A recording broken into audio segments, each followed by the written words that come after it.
À cause de la COVID, on s'est retrouvé au niveau de l'horaire des prédicateurs avec une certaine forme de problématique. Et ce matin, vous allez avoir un trio de prédicateurs qui vont apporter 3 méditations sur la parole de Dieu. Donc, entre Serge, Daniel et François, Daniel et Serge qui vont venir apporter la parole ce matin. Alors, on n'appelle pas ça un trio Big Mac, mais c'est un bon trio. C'est bon, un trio Big Mac.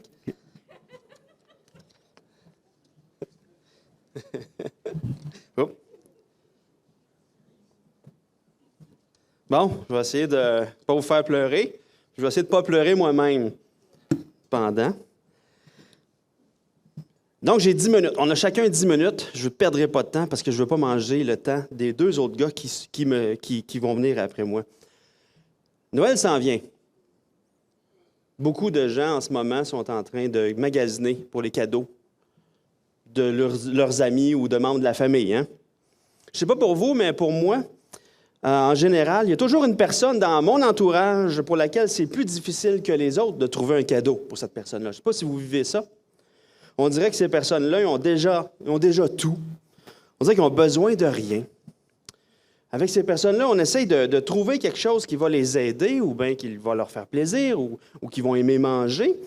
Puis on se casse la tête pour leur trouver quelque chose. Puis finalement, lorsqu'ils déballent leur cadeau, ils se disent « Bon, ben, je l'avais déjà ». Ou bien il y a quelqu'un d'autre qui se cassait la tête aussi, qui a acheté le même cadeau finalement, puis fait que là, il l'a en double. T'sais. Pour ma part, la personne la plus difficile à trouver un cadeau pour Noël, c'est mon père. Je ne peux pas lui acheter un outil. Il les a toutes. Je ne peux pas lui acheter une bouteille de vin. Il va dire pourquoi tu as dépensé pour ça? J'en fais du meilleur.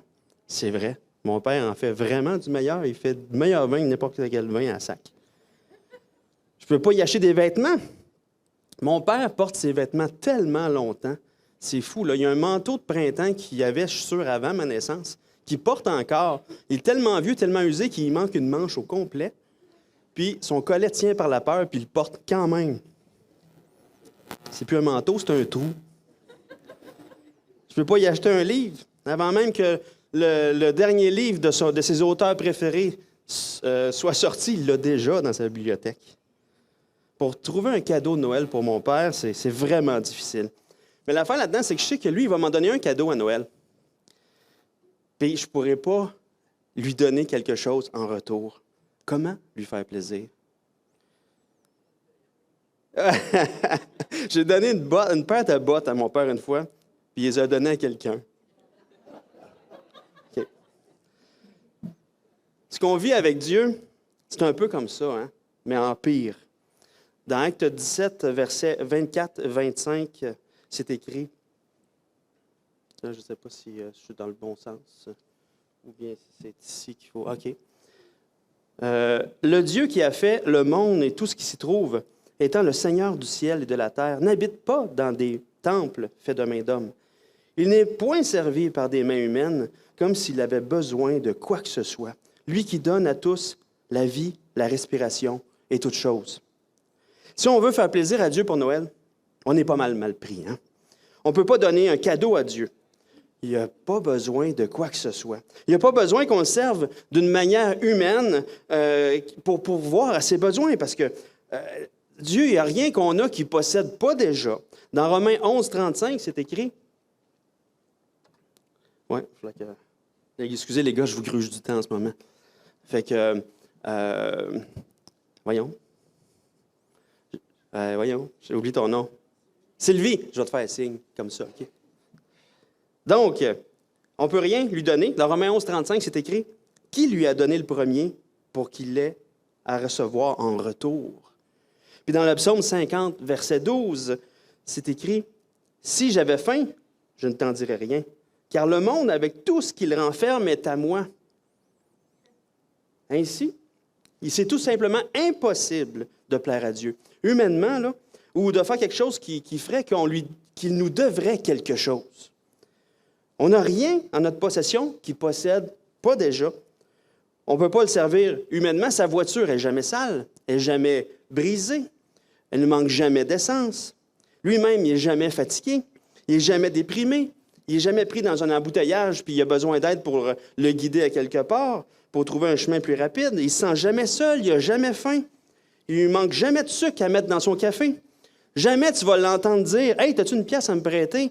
Je veux m'acheter un Joe Louis puis une liqueur pour le break tantôt, puis je vais te la remettre demain. » Jamais, jamais on va pouvoir aider Dieu en quoi que ce soit. Le cadeau de Noël, c'est Dieu qui le donne. Si on veut ce que Dieu nous donne, on ne pourra jamais, jamais l'acheter. Dieu nous donne un cadeau qu'on ne peut pas acheter. On ne peut pas marchander. On ne peut pas travailler pour l'avoir. De toute façon, Dieu possède déjà tout notre argent. On ne peut pas l'acheter. Quand on travaille aussi, c'est tout simplement parce qu'il nous a donné la vie, la respiration, la santé, puis tout le reste qu'on a besoin pour travailler. C'est tout lui qui nous le donne. Tout ce qu'on peut faire, c'est de nous soumettre à cette réalité-là que c'est lui qui donne gratuitement. Ce qu'il nous donne, c'est son Fils Jésus, qui est venu donner sa vie pour nous. On doit nous soumettre à cette réalité que c'est lui qui donne. Puis, cette soumission-là, ça s'appelle la foi. Hein? C'est le résultat de la foi, finalement. C'est la volonté de le laisser être Dieu pour nous. C'est de croire que ce qu'il nous donne, là, c'est ça qui est le meilleur. Il n'y a rien d'autre que lui qui peut nous donner la vie. C'est cette confiance en lui d'être celui qui pourvoit nos besoins, qui nous fortifie, qui nous conseille, qui nous guide, qui nous sauve. La foi, c'est d'être entièrement satisfait de tout ça, de tout ce que Dieu est pour nous en Jésus. C'est ça la foi. C'est de croire que ce Dieu suffisant en lui-même, c'est-à-dire qu'il n'a besoin de rien de notre part, et c'est de croire qu'il est suffisant aussi pour nous, donc j'ai besoin de rien d'autre que de lui pour vivre. Puis le chrétien, c'est celui qui croit ces choses-là. Tout ce qu'on peut offrir à Dieu, c'est notre reconnaissance. Notre reconnaissance de ce qu'il nous a donné. C'est d'avoir des cœurs reconnaissants de ce que nous sommes maintenant. Nous, on est maintenant des enfants en Jésus. Des cœurs qui se réjouissent en lui. Tout ce qu'on peut offrir à Dieu, c'est des paroles de louange qui découlent d'un cœur que lui-même a transformé pour sa gloire. D'être reconnaissant d'avoir été racheté pour être avec lui. Et ce n'est pas seulement le jour de Noël, hein?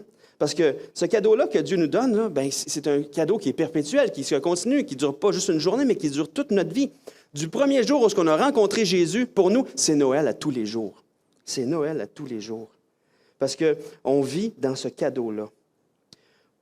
Et le fait aussi qu'on réalise que tout ce qu'on a vient de lui, ça nous amène aussi à réaliser humblement qu'on peut mettre au service des uns les autres tout ce que Dieu nous donne, tout ce que Dieu nous a donné. Et ça fait qu'on va se réjouir, pas tout seul, mais on va se réjouir ensemble de ce qu'on est devenu en Jésus. Et on va louer ensemble notre Dieu. Donc, pour notre Père Céleste, le plus beau cadeau qu'on peut lui offrir ensemble, c'est d'être reconnaissant pour ce cadeau qu'il nous a donné, de vivre notre vie en marchant en Jésus et par Jésus, en lui étant reconnaissant pour toujours. Noël, c'est le plus beau temps pour s'arrêter puis se rappeler qu'on a reçu le plus beau cadeau qui vient de Dieu. On peut se réjouir en lui. Et qu'est-ce qui est intéressant, c'est qu'au fur et à mesure qu'on va apprendre à connaître notre Dieu, notre réjouissance, notre cœur de reconnaissance va grandir encore de plus en plus, puis on va se réjouir encore de plus en plus. Dans Ésaïe 61:10, c'est écrit « Je me réjouirai en l'Éternel, mon âme sera ravie d'allégresse en mon Dieu, car il m'a revêtu des vêtements du salut. Il m'a couvert du manteau de la délivrance, comme le fiancé s'orne d'un diadème, comme la fiancée se pare de ses joyaux. » On peut simplement nous réjouir en Jésus. Dans notre relation avec Dieu, ne croyons pas qu'on peut gagner encore plus la faveur de Dieu ou l'amour de Dieu en faisant plus de choses. Il n'y a rien de plus qu'on va pouvoir faire pour être aimé encore plus de Dieu. Parce que la plus grande preuve d'amour que Dieu nous a faite, c'est d'avoir envoyé son Fils. Il n'y a pas rien de plus qui peut démontrer. Puis aussi, on a déjà la faveur de Dieu parce qu'on est ses enfants, on a été adoptés. Donc, il n'y a rien qui réjouit plus le cœur de Dieu que d'être quelqu'un qui prend par la foi son cadeau. Donc, pour le défi qu'on a des fois de trouver un cadeau pour quelqu'un qui a déjà tout, mais on peut penser de la même manière aussi. Pour mon père, c'est d'accepter que le plus beau cadeau que je lui fais, c'est quand je l'appelle pour lui demander de l'aide. C'est quand je vais passer du temps avec lui. C'est quand je lui raconte ce que Dieu est en train de faire dans ma vie. C'est à ce moment-là que je lui fais le plus plaisir, parce que c'est à ce moment-là qu'il est en train de se réjouir d'être mon Père à moi. Pas d'un autre. Lorsqu'on s'approche de Dieu, de notre Dieu, et qu'on réalise qui il est, lorsqu'on s'approche de lui en réalisant qui il est, c'est-à-dire Dieu qui est devenu notre Père, on se réjouit dans notre communion avec lui, puis il se réjouit dans cette communion avec nous, comme un Père avec son Fils. Réjouissons-nous en Dieu. Je vais prier. Seigneur Jésus, merci. Merci pour ce rappel, ce cadeau de Noël. Seigneur, c'est toi le cadeau. Seigneur, merci de nous avoir fait la grâce de te découvrir, de te prendre par la foi. Seigneur, donne-nous de marcher en toi cette vie de réjouissance pour ta gloire, Seigneur. Cette vie joyeuse en ta présence pour l'éternité, Seigneur. Merci de ce que on est assuré de passer l'éternité avec toi. Mais ici-bas sur terre, Seigneur, donne-nous de marcher, de nous réjouir en toi constamment, Seigneur. Amen.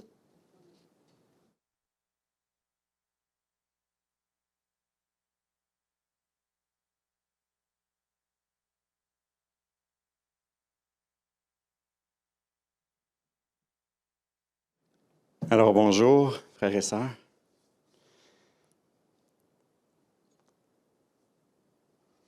Jésus s'est introduit dans notre histoire pour faire quoi?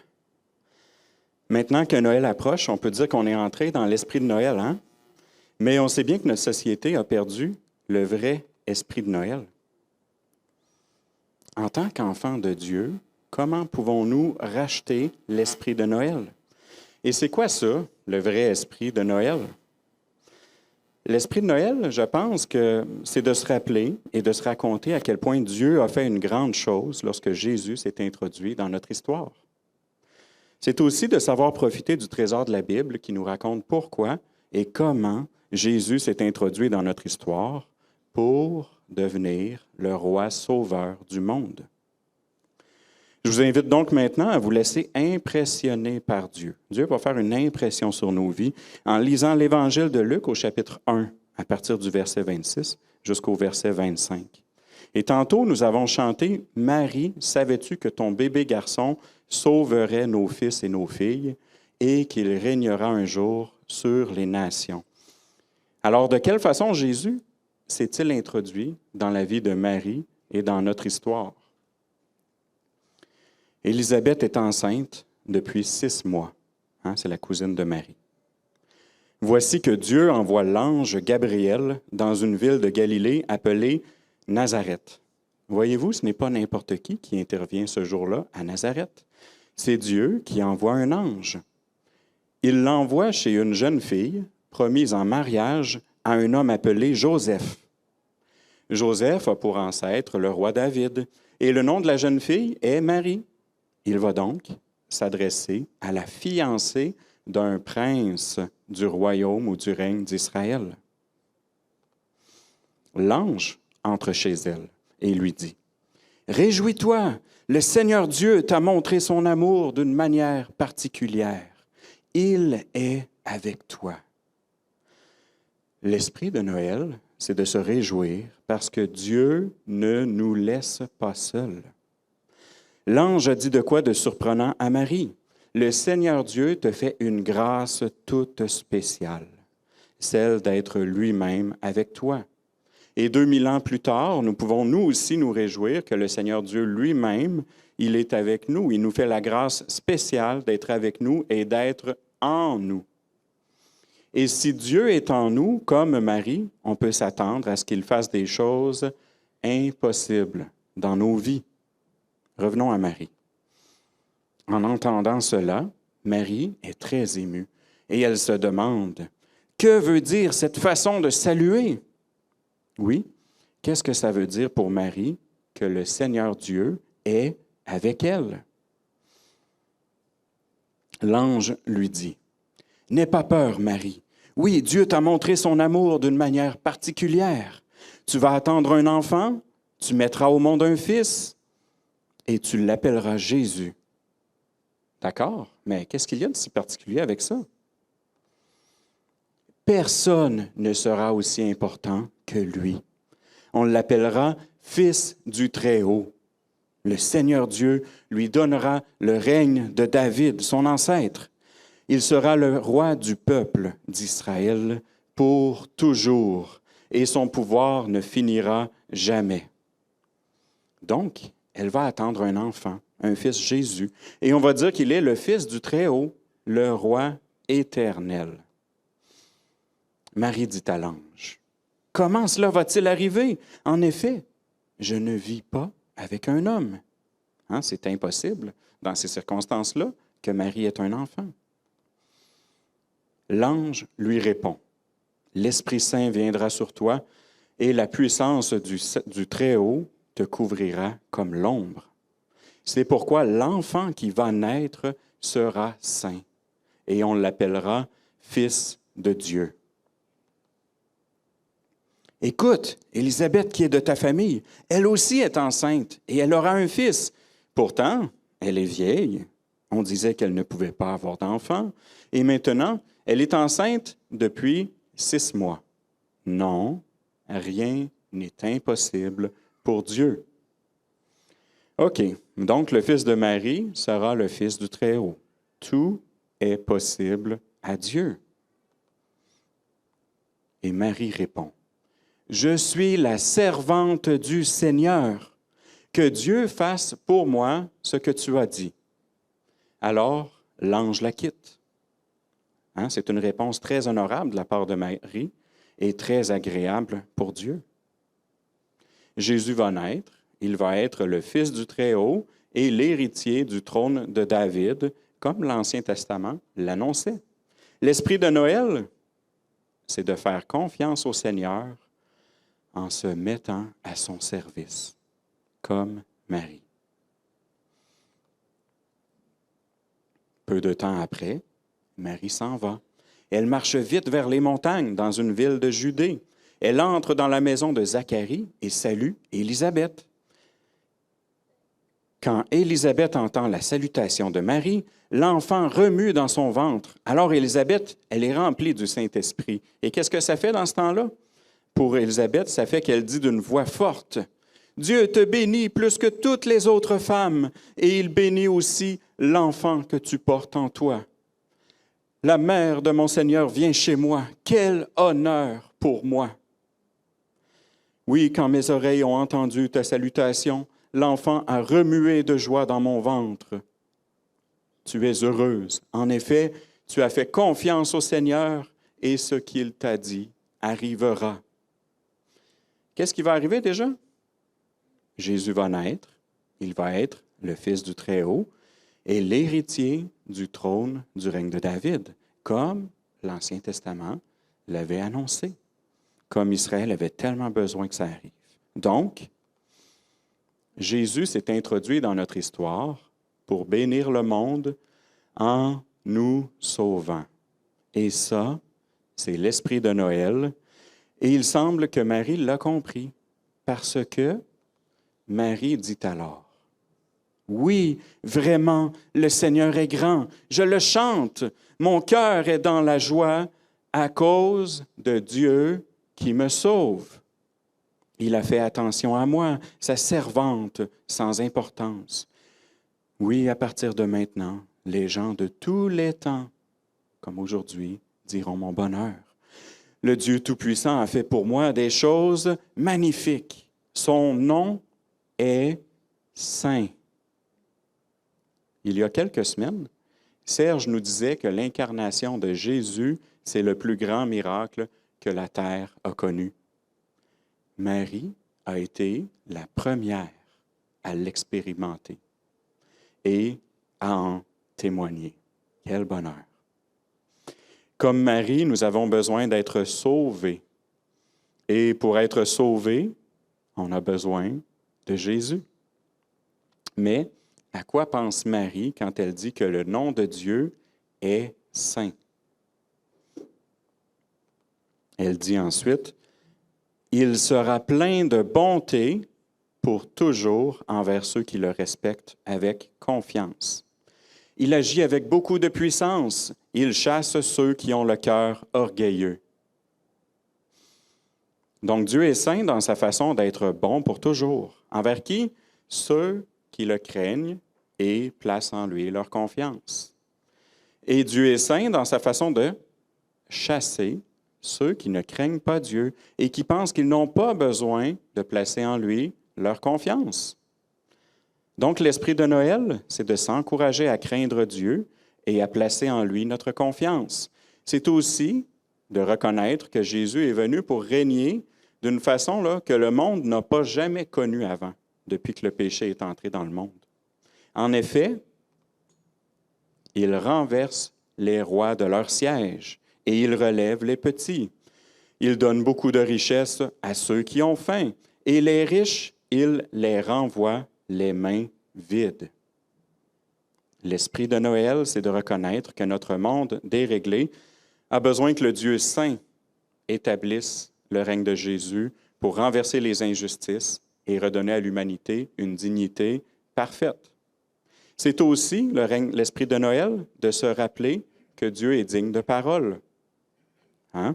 Il vient au secours du peuple d'Israël, son serviteur. Il n'oublie pas de montrer sa bonté. Voilà ce qu'il a promis à nos ancêtres et à Abraham et à sa famille pour toujours. L'esprit de Noël, c'est de se rappeler que Jésus s'est introduit dans notre histoire pour bénir le monde en nous sauvant. C'est ça qu'on prend le temps de se raconter chaque année quand Noël approche.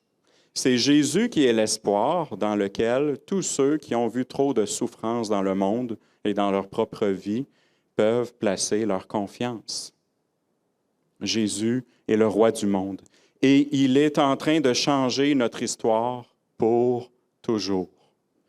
C'est possible de le suivre et de prendre part à la bénédiction pour que le monde soit transformé. Prions. Notre bon Père céleste, merci d'avoir envoyé Jésus. Et maintenant, aide-nous à nous rendre disponibles pour nous rappeler ces choses-là dans nos vies de famille aussi. Béni sois-tu. Amen.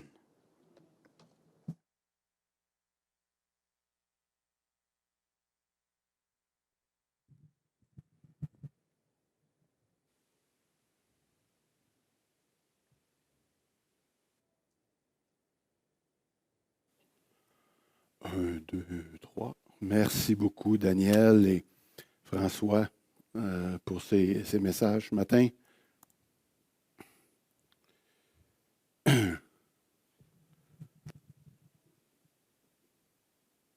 Oh. Ça continue-tu, ça? Oh, yes. Alors, ce matin, vous savez, on a choisi les textes au travers, c'était le John Piper, dans ces textes de l'Avent qu'il propose aux gens. Donc, on avait, pour les trois, environ trois textes, un texte à choisir au travers de tout cela. Et c'est comme ça que le Seigneur nous a guidés ce matin. Alors, on s'en va dans le livre de Matthieu, si vous voulez bien, chapitre 16, et à partir du verset 13, Mona. Jésus arriva dans le territoire de Césarée de Philippe. Il demanda à ses disciples, « Qui suis-je, d'après les hommes, moi, le Fils de l'homme? » Ils répondirent, « Les uns disent que tu es Jean-Baptiste, les autres, Élie, les autres, Jérémie, ou l'un des prophètes. Et d'après vous, qui suis-je? » leur dit-il. Simon-Pierre répondit, « Tu es le Messie, le Fils du Dieu vivant. » Jésus reprit la parole et lui dit, « Tu es heureux, Simon, fils de Jonas, car ce n'est pas une pensée humaine qui t'a révélé cela, mais c'est mon Père céleste. » Dès ce moment, Jésus commença à montrer à ses disciples qu'il devait aller à Jérusalem.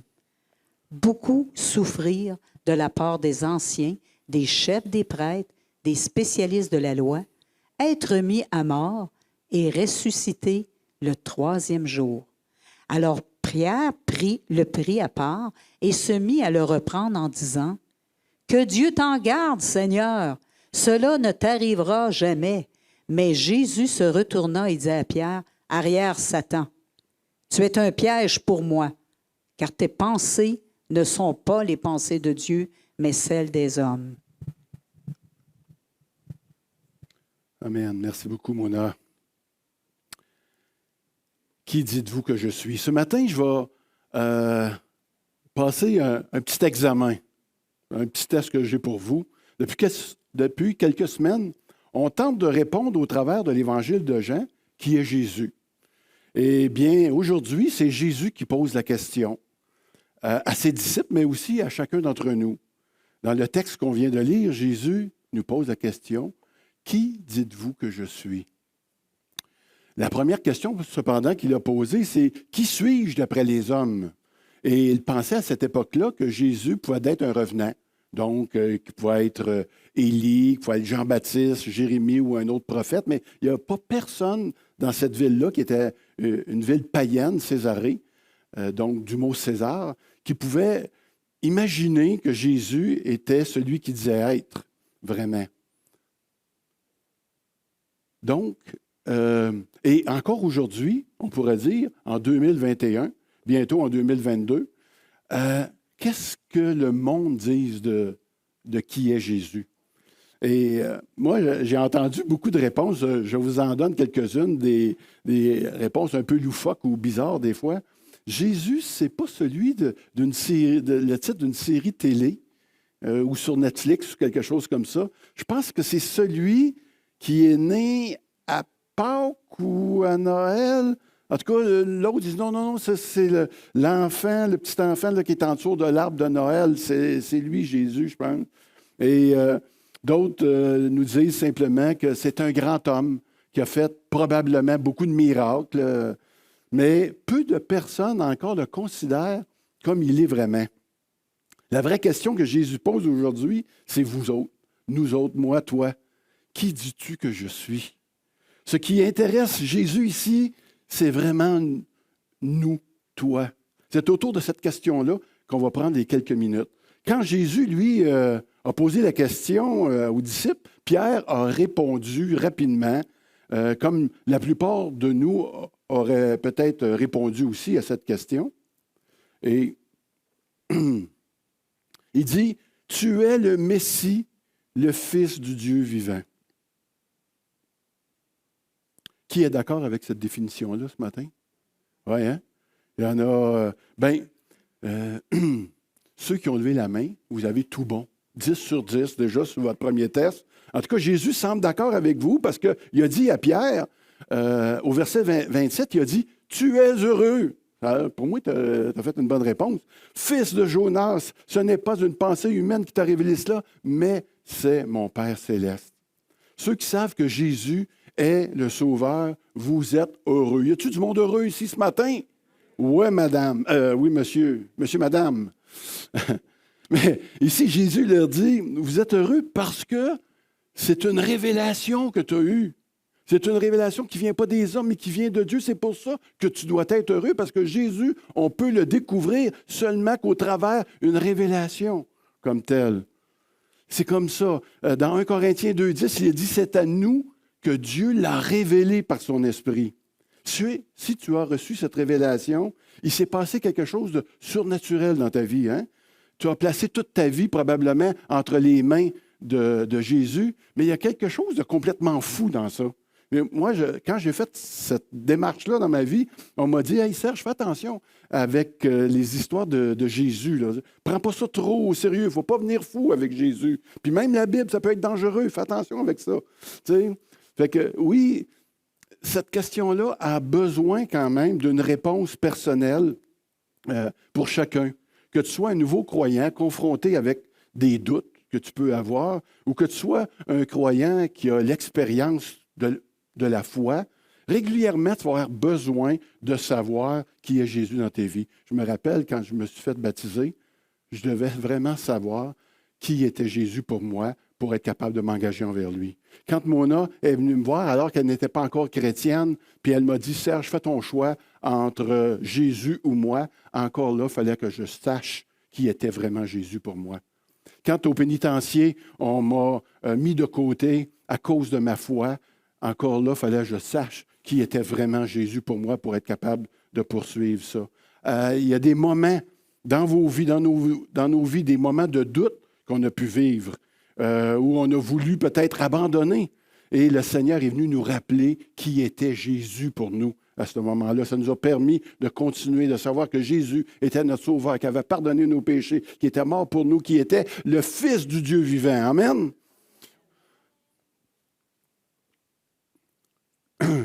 Le deuxième aspect de la question, de la sous-question qui est à côté de celle-ci, quand le Seigneur pose cette question-là, c'est comme s'il demandait, « Es-tu intéressé à vivre une vraie relation avec moi?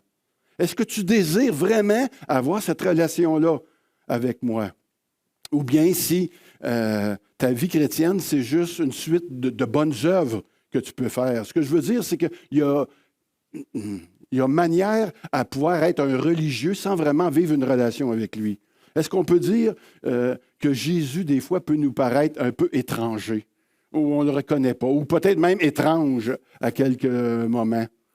T'sais, même les disciples, ils ne se sont pas garochés à donner une réponse rapidement. Même Pierre lui-même, l'illumination de Pierre a été vraiment partielle, hein, et de courte durée. À peine il affirme que Jésus est le Fils de Dieu, que l'instant d'après, le Seigneur va le traiter de Satan, parce qu'il ne considère pas qu'il peut aller mourir. Et on peut comprendre, si on prend quelques minutes comme ça, on peut dire que Pierre est passé de cet homme inspiré à cette pierre d'achoppement, pour faire un petit jeu de mots. C'est que Pierre n'a pas reconnu, il n'a pas compris la relation qui existe entre la souffrance et la gloire. Pierre, comme les autres disciples, ne pouvait pas comprendre comment le Messie pouvait souffrir, mourir et être glorieux en même temps. Il se retrouve dans un dilemme théologique et même pratique. Je vous l'explique. Jésus avait appelé ces hommes à le suivre. Quand tu es un disciple d'un maître, quand tu le suis, tu vas passer dans les mêmes endroits que le maître. C'est normal. Et là, Jésus est en train de leur dire comme ce qui l'attend, c'est la mort, c'est la croix, tout cela. Fait que là, Pierre entend ça. Fait qu'il le fait venir à part. Puis là, il dit, « Hey, Jésus, ça ne t'arrivera pas, ça. » Parce que lui, c'est bien, il ne veut pas passer là. Il veut bien être les disciples, mais il ne veut pas passer là où ce que Jésus va passer, naturellement. Et c'est pour ça que Jésus va le reprendre. Pierre, comme beaucoup d'entre nous, ont appelé facilement, c'est-à-dire peuvent considérer ce côté-là de Dieu. Un côté puissant, capable de guérir, une puissance qui transforme le mal en bien, le malheur en joie. On aime ça, c'est rassurant de marcher à côté de ce Dieu-là et d'avoir le sentiment que rien ne peut nous arriver. Amen, hein? C'est vrai, ça, ce Dieu-là, on l'aime. Puis on a raison, ce Dieu-là existe réellement, mais il n'est pas complet, dans le sens où il manque quelque chose dans la compréhension de Pierre pour qu'il fasse une déclaration comme ça, puis qu'après ça, il en fasse une autre, un peu so-so, comme on dit. Il manque de comprendre comment fonctionne l'amour de Dieu. L'amour de Dieu, ça ne fonctionne pas seulement en nous délivrant de nos maladies, puis en répondant à nos prières pour nous délivrer de nos souffrances. L'amour de Dieu, ça se manifeste aussi dans la souffrance. Elle est manifestée à la croix. Cette incompréhensible croix. Quand Jésus annonce sa mort, pouvons-nous y voir réellement son amour? Si on n'arrive pas à voir l'amour de Dieu au travers de la croix, c'est qu'on réfléchit encore à la manière des hommes. Puis on a besoin de voir cet amour-là dans cette scène qu'on pourrait dire horrifiante. Une scène où on voit le cadavre de notre Dieu sauveur sur le bois. Ces images-là que vous voyez, je les trouve dures à regarder. Mais ça fait partie de son amour comme tel. Si tu parviens à comprendre son amour, savez-vous ce qui va arriver? Puis quand je dis son amour, c'est son amour au travers de cette souffrance-là. Ce qui va arriver, c'est que tu vas comprendre un petit peu plus comment la paix peut s'installer quand ça va mal dans ta vie. Tu vas avoir fini de te révolter contre le gouvernement. Tu vas avoir fini de te fâcher contre les injustices. Tu vas avoir fini de lever le poing contre les incompréhensions et le mal dans ce monde-là. Pourquoi? Parce que lorsque tu vas souffrir toutes ces choses, tu vas contempler Jésus à la croix. Ça change complètement la perspective. Et c'est rien de nouveau que je suis en train de parler ce matin. Mais on a besoin d'une révélation pour être capable de le réaliser. Si Jésus ne te libère pas de tes souffrances, savez-vous c'est pourquoi? Si Jésus ne répond pas tout le temps à tes prières comme tu le voudrais, toujours, ça a pris du temps dans la vie de Jonathan, ça a pris un certain temps dans la vie de Marianne aussi avant que le Seigneur pose sa main, c'est que le Seigneur il est en train de souffrir à tes côtés à ce moment-là. Il partage tes douleurs. Son premier geste d'amour n'est pas de te guérir ou de te sauver de tes malheurs, mais ni de t'éviter la mort. C'est tout simplement, son geste d'amour, c'est de te rejoindre là où tu te trouves. Dans la maladie, dans la solitude. La puissance de Dieu s'exerce dans sa présence. C'est pour ça qu'on parle tellement de relations, qu'on veut vivre une vraie relation avec lui. Et Audrey m'a raconté que durant la dernière semaine, avant son opération, alors que l'angoisse était à son maximum par rapport au cancer qu'elle était en train de vivre, elle avait peur de l'opération, elle pleurait, elle s'inquiétait vraiment, comme tout le monde pourrait s'inquiéter dans pareille situation. Et puis elle m'a dit cette semaine, puis ça a tellement fait du bien à mon cœur de papa, elle a dit, tu sais papa, je ne sais pas exactement comment ça s'est passé. Mais je peux te dire une chose, c'est que je savais que Jésus était à mes côtés en toute cette situation-là. Il ne m'empêcherait peut-être pas l'opération, peut-être qu'il ne me guérirait pas de mon cancer d'une manière miraculeuse, mais je savais qu'il était avec moi, à mes côtés, et puis que j'avais rien à craindre, que je n'avais plus besoin d'avoir peur. Il m'a rassuré tout le long. Et ça, c'était une grande joie. Et je vais terminer avec ce passage-là, si vous voulez, ce matin. Je vais inviter l'équipe de louange. Pourtant, ce sont nos souffrances. Et là, ça prend tout son sens, ce passage-là, ce matin. Pourtant, ce sont nos souffrances qu'il a portées. C'est de nos douleurs qu'il s'est chargé. Et nous l'avons considéré comme puni, frappé par Dieu et humilié, notre Jésus. Mais lui, il était blessé à cause de nos transgressions, brisé à cause de nos fautes. La punition qui donne la paix est tombée sur lui. Et c'est par ses blessures que nous sommes guéris. Amen. Je ne sais pas ce que tu vis ce matin, mon frère, ma sœur, ou qui que tu sois, ceux qui nous écoutent, là. Ce passage nous rappelle que sur la croix, c'est tes souffrances que Jésus s'est chargé. Pour des moments comme celui d'Audrey, pour des moments comme peut-être que tu peux vivre présentement. Ce Jésus que tu as choisi pour maître, c'est un Dieu d'abord qui souffre du poids de tes malheurs. Et tu sais, lorsque tu as une charge sur le dos, tu es content d'avoir une autre personne avec toi pour la soutenir, cette charge-là. Et si cette charge-là est soutenue avec Jésus, qui est cette autre personne, eh bien, tu es une personne heureuse ce matin, peu importe ce que tu es en train de vivre. Je prie qu'on puisse comprendre de plus en plus ce mystère-là au milieu de nous pour répondre à cette question, qui est Jésus pour toi? Amen. Amen.